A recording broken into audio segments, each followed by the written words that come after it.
সবাই বলে যে ছাগলের খাওয়া খরচা কীভাবে কমানো যায়।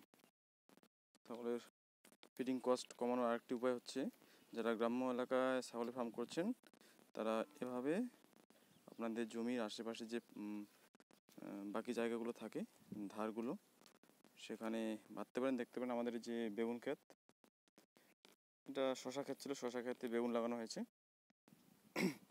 তো তার ধারে এনে আমি এখানে 5টা মা ছাগলকে বানলাম। 5টাই প্রেগনেন্ট ছাগল, কিছুদিনের মধ্যে বাচ্চা দেবে। তো এখানে নানা ধরনের ঘাস পাচ্ছে, যে প্রাকৃতিক ঘাসগুলো আছে যেগুলো আপনার থেকে জন্মায়, সেই সব ঘাস খাচ্ছে। নানা ধরনের ঘাস, নানা ধরনের পুষ্টিগুণ। সেই ঘাসকে অনেকটা কাটা, যে হাইব্রিড ঘাস লাগে তার থেকে অনেক গুণে ভালো। আর আমার ফার্ম হচ্ছে ওইদিকে, এই যে আমার ফার্ম। তো এখানে একটা ছাগল আছে, ওইদিকে আরও আছে, দেখাচ্ছি আমি। এই যে বন্ধুরা, এই যে দেখতে পাচ্ছেন, এই যে এখানে আরেকটি, এটিও প্রেগনেন্ট। এই ছাগলটিকে এআই করানো হয়েছে, যমুনা বাড়ির এআই করানো হয়েছে। এটা প্রেগনেন্ট আছে, মাসখানেকের মধ্যে বাচ্চা দেবে। এই ছাগলটি 3টি বাচ্চা দিয়েছিল এর আগের বার।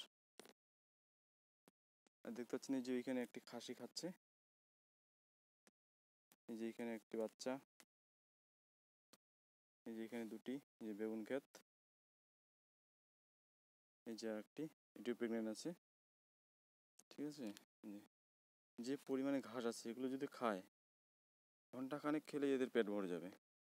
তো আপনারা প্রতিদিন না হলেও মাঝে মধ্যে যদি 5-10টা ছাগলের যদি পেট ভরানোর ব্যবস্থা যদি আশপাশ থেকে করতে পারেন, এদিক ওদিক বেঁধে, তাহলে আপনার ফার্মের অনেক কষ্ট কমে যাবে। এই যে এখানে একটা ছাগল দেখতে পাচ্ছেন, এই যে এটা পিওর ব্ল্যাক বেঙ্গল আছে, 2টি পাঠা বাচ্চা দিয়েছে। 4-5 দিন হলো আজ, 2টি পাঠা বাচ্চা দিয়েছে। দেখুন ঘাস দেখুন।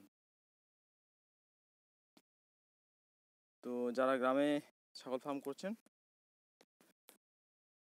গ্রামে ছাগল পালন করার এটি একটি লাভ, যে এদিক ওদিক বেঁধেই ছাগলের পেট ভরানো যায়।